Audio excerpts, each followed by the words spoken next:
حضرات، سب سے پہلی بات یہ کہ جو حضرات بھی صبح 10 بجے سے بھی قبل یہاں پہنچ گئے تھے انہیں تقریباً 7 گھنٹے ہونے کو آئے ہیں، لیکن میں بڑے شکریہ ادا کرتا ہوں مفتی طارق مسعود صاحب کا کہ انہوں نے آپ کو ایک مرتبہ پھر دوبارہ ریسیٹ کر دیا۔ واقعہ یہ ہے کہ جو مجھے باتیں کچھ عرض کرنی ہے تو وہ کوئی صدارتی خطبہ نہیں ہے بلکہ اپنی چند یادیں ہیں۔ ہمیں 5 بجے تک اس ہال کو خالی کرنا ہے، لہٰذا بہت ہی اختصار کے ساتھ میں چند باتیں رکھوں گا، اور پھر آخر میں امیر تنظیم اسلامی شجاع الدین شیخ صاحب کا مختصر بیان بھی ہوگا اور دعا بھی ہوگی۔ یہ چند یادیں جو ہیں میرے بہت ہی بچپن کا جو دور ہے اس سے متعلق ہے۔ آپ میں سے بہت سے حضرات اس سے واقف نہیں ہوں گے۔ جہاں تک والد محترم رحمۃ اللہ علیہ کی تجدیدی مساعی کا ذکر ہے، جس طرح تن من دھن انہوں نے ایک مشن کے لیے وقف کیا، اس میں مجھے کچھ اضافہ کرنے کی ضرورت نہیں۔ الفضل ما شہدت بہ الاعداء، یہ ایک حقیقت ہے کہ وہ لوگ بھی جو والد محترم کی بہت سی آراء سے شدید اختلاف کرتے ہیں، وہ بھی من حیث المجموع ان کے جو کام ہے اس کو بہت ہی بنظر تحسین دیکھتے ہیں۔ یہ اللہ کا فضل ہے، اللہ کی رحمت ہے۔ میری زندگی کا جو بالکل ابتدائی حصہ تھا، جسے آپ کہہ سکتے ہیں 6-7 برس، جس میں کوئی بچہ کچھ ہوش سنبھالتا ہے، پیدائش میری ساہیوال کی ہے دسمبر 1955۔ اس وقت سے لے کر تقریباً 61-62 تک کا علاقہ جو ہے، یہ دورانیہ، یہ میری یادداشت میں نہیں ہے، لیکن یہ جیسے ہی ہوش سنبھالا تو یہ بات علم میں بھی آئی اور ساتھ ہی اس کا مشاہدہ بھی کیا۔ ہم اس وقت ساہیوال مونٹگومری اس وقت کہا کرتے تھے، جسے وہاں قیام پذیر تھے، تو والد ماجد رحمۃ اللہ علیہ کی دروس قرآن، خطابات جمعہ، ان کا بڑا چرچا تھا، اور چونکہ زمانہ طالب علم ہی سے قرآن حکیم کے ساتھ ایک خصوصی شغف بھی تھا اور دروس قرآن کا ایک غلغلہ بھی تھا، لہٰذا نہ صرف یہ کہ ساہیوال میں بلکہ اس کے ارد گرد کی جو اور آبادیاں ہیں، پاک پتن ہے، اوکاڑا ہے، میاں چنو ہے، یہ تمام علاقے وہ تھے کہ جہاں ڈاکٹر صاحب کا پیغام قرآن کا پہنچتا رہا۔ یہ میں بات کر رہا ہوں آپ کے سامنے 1958 سے 1961 تک، اور اس کے بعد پھر جب والد محترم منتقل ہوئے ہیں کراچی، اور اس میں بھی اصل بات جو پیش نظر تھی وہ یہ تھی کہ اس وقت ڈاکٹر مسعود الدین عثمانی صاحب ایک وہاں کی بہت ہی معروف شخصیت تھے، جو دین کے لیے کام کر رہے تھے اور بہت ہی تندہی سے کر رہے تھے، بہت خلوص سے کر رہے تھے۔ تو والد محترم وہاں منتقل ہوئے تو اسی جذبے کے ساتھ کہ وہی مشن میرا ہے، اور انہوں نے چاہا کہ کراچی جا کر مسعود الدین عثمانی صاحب کے ساتھ مل کر جو ہے کام کریں۔ تو 61 سے لے کر 63 کے تقریباً آخر تک کا یہ دورانیہ جو ہے والد صاحب کا کراچی میں بھی تھا۔ وہ بھی میری یادداشت میں کچھ نہ کچھ محفوظ ہے کہ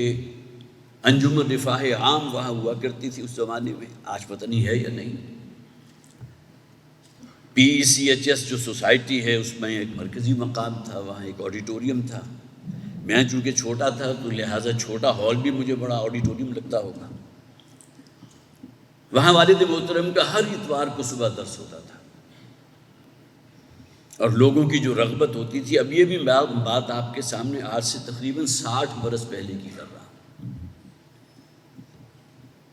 اور اسی دوران میرا یہ مشاہدہ بھی تھا کہ قرآن حکیم کی تلاوت اور سماعت یہ والد محترم کی بہت ہی مرغوب، جسے آپ کہیے، جس پیشن کے ساتھ، جس کمٹمنٹ کے ساتھ جو قرآن پڑھتے بھی تھے اور سمجھتے بھی تھے یقیناً، لیکن قرآن کی مجرد تلاوت، یہ وہ زمانہ ہے جب کہ مصر میں جمال عبد الناصر وہاں کے حکمران تھے، صدر تھے، اور قراء میں سے 2 حضرات جو بہت نمایاں تھے، قاری عبد الباسط عبد الصمد اور الشیخ محمود خلیل حسنی،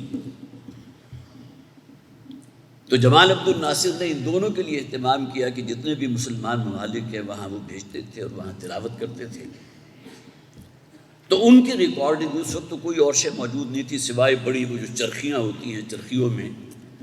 سپولز جو ہوتے تھے اس میں ریکارڈنگ ہوتی تھی، کوئی ویڈیو کا تصور ہی نہیں تھا۔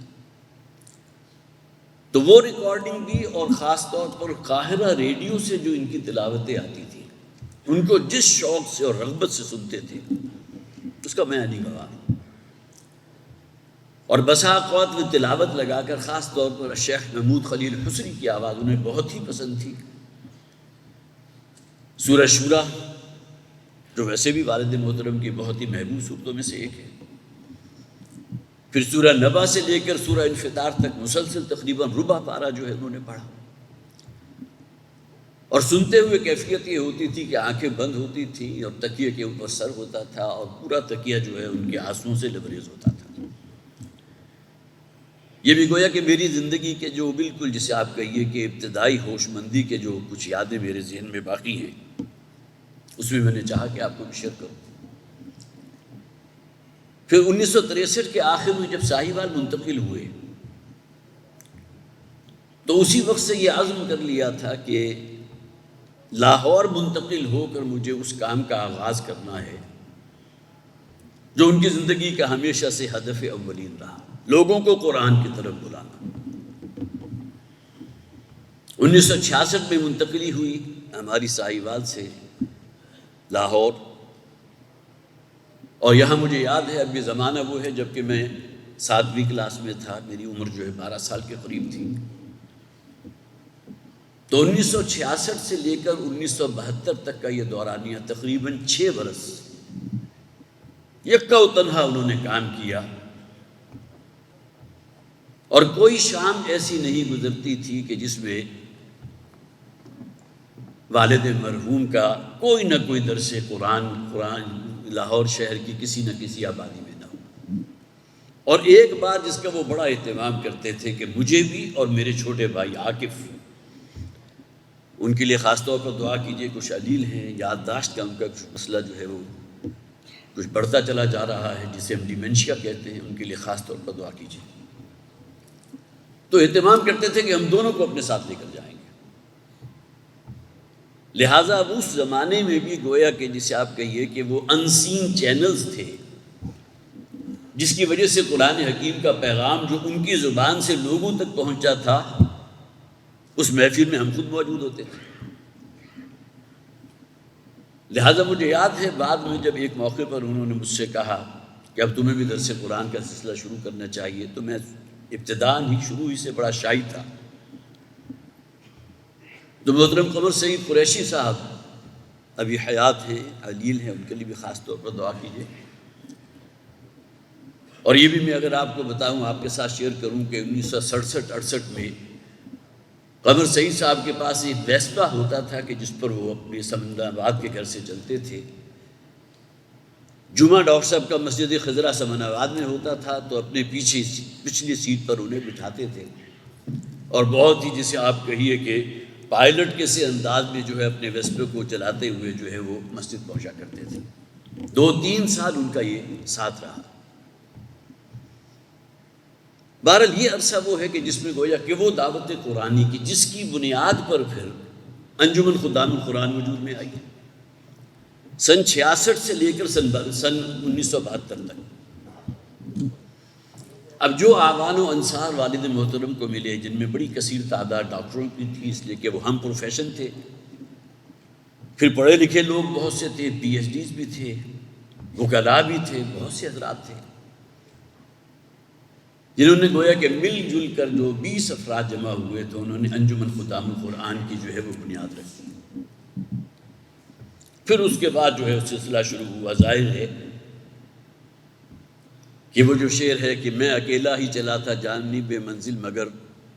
راہ رو ملتے گئے کارواں بنتا گیا، یہ کیفیت رہی الحمدللہ۔ اور پھر قرآن کانفرنسز ہیں، قرآنی محاضرات ہیں، دروس قرآن ہیں، قرآنک لیکچرز ہیں، قرآنک سیمینارز ہیں، قرآنی تربیت گاہیں ہیں۔ اور ان تمام کا مرکز بنیادی طور پر لاہور ہی رہا۔ پھر وہی حضرات کے جو قریب آئے تھے ان کے سامنے دین کا اگلا تقاضا پیش کیا کہ صرف سننا سنانا اور اس پر عمل کرنا اس درجے میں کہ صرف اپنی ذات کو ہدف بنائیں، یہ کافی نہیں ہے۔ اس کے لیے ایک منظم جد و جہد کرنی ہے، جس کا بارہا آج کی نشست میں ذکر ہوا ہے۔ اسلام کا ایک انقلابی تصور ہے۔ اسلام مذہب نہیں ہے، دین ہے۔ تو اس کی آگہی وسیع پیمانوں پر ہوئی، اور اس کے نتیجے میں پھر 1975 میں تنظیم اسلامی جو ہے اس کا معاملہ عمل میں آیا۔ خاص طور پر میں ذکر کروں گا مسجد خضرا کا۔ میں صرف 2-3 منٹ میں اپنی بات گفتگو ختم کروں گا۔ یہاں جو دروس قرآن کے حلقے مختلف قائم ہوئے تھے، اس میں سمن آباد میں یہ مسجد خضرا ہے جس کا ایک کی رول ہے اس دعوت کے پھیلانے میں۔ اولاً والد محترم کو دعوت دی گئی خطاب جمعہ کے لیے، اور مسلمانوں پر قرآن مجید کے حقوق کے نام سے جو کتابچہ لاکھوں کی تعداد میں تقسیم ہوا ہے، وہ والد محترم کی 2 یا 3 تقاریر تھیں جو مسجد خضرا میں ہوئی تھی۔ کو لوگوں کو معلوم تو ہو کہ قرآن ان سے چاہتا کیا ہے، قرآن ان سے کلام کرتا ہے، ان سے تقاضا کرتا ہے۔ اگر کوئی شخص قرآن کی کوئی دعا مانگ رہا ہے، اسے معلوم ہی نہیں میں مانگ کیا رہا ہوں، یہ المیہ ہے نا۔ تو لوگوں کی آنکھیں کھلی اور پھر لوگوں کے اندر وہ شعور پیدا ہوا۔ الحمدللہ ثم الحمدللہ۔ تو وہاں جو درس قرآن ہوتا تھا والد محترم کا اتوار کی صبح کو، تو اس میں 400-500 کی تعداد، آج سے تقریباً یہ سمجھ لیجئے کہ کوئی 55 برس پہلے کی بات ہے، اور اس کو وہ منسوب کیا کرتے تھے جب ان کے بعد میں علم میں آیا کہ مسجد خضرا کی بنیاد رکھی تھی مولانا احمد علی لاہوری رحمۃ اللہ علیہ نے، اور شہر لاہور میں دروس قرآن کا آغاز کرنے والی شخصیت مولانا احمد علی لاہوری رحمۃ اللہ علیہ۔ تو وہ کہا کرتے تھے کہ میرے درس قرآن کو یا قرآنی پیغام کو اگر میرے کا لفظ کو آپ نکال دیجئے تو یہاں جو خاص پذیرائی حاصل ہوئی ہے تو وہ فیض ہے مولانا احمد علی لاہوری رحمۃ اللہ علیہ کی اس درس قرآن کا جنہوں نے اس مسجد کا سنگ بنیاد رکھا تھا۔ بہرحال یہ تمام باتیں وہ ہیں کہ جو اور بھی بہت سی باتیں میں نے یہاں لکھی تھی کہ آپ کے ساتھ شیئر کروں گا، لیکن وقت ہمیں بالکل اجازت نہیں دے رہا۔ آپ تمام حضرات سے درخواست ہے، میں آپ کا انتہائی شکر گزار ہوں۔ میرا تو یہ خیال تھا کہ دوسری ہماری نشست کے لیے بہت کم حاضرین شاید موجود ہوں، لیکن آپ میں سے بہت سے وہ ہیں جو صبح سے یہی موجود ہیں۔ درخواست ہے میری آپ سب سے کہ ہمارے لیے دعا کیجیے، اس ادارے کو، دونوں اداروں کے لیے دعا کیجیے کہ وہ شمع جو روشن کی تھی والد محترم رحمۃ اللہ علیہ نے، اللہ تعالیٰ اسے اور لوگوں تک پہنچائے، اور لوگ بھی اپنے ہاتھ میں اس مشعل کو اولمپک ٹارچ کی طرح اس مشعل کو لے کر اور آگے نکلے اور اس پیغام کو دوسرے لوگوں تک پہنچائے۔ بس انہی کلمات کے اوپر میں، جیسا کہ میں نے آغاز میں کہا تھا کہ خطبہ صدارت جو ہے وہ قطر مطلوب نہیں تھی، بلکہ صرف یہ کہ اپنے چند جذبات اور احساسات آپ تک پہنچانا چاہتا تھا۔ سبحانک اللہم و بحمدک، نشہد ان لا الہ الا انت، نستغفرک و نتوب الیک۔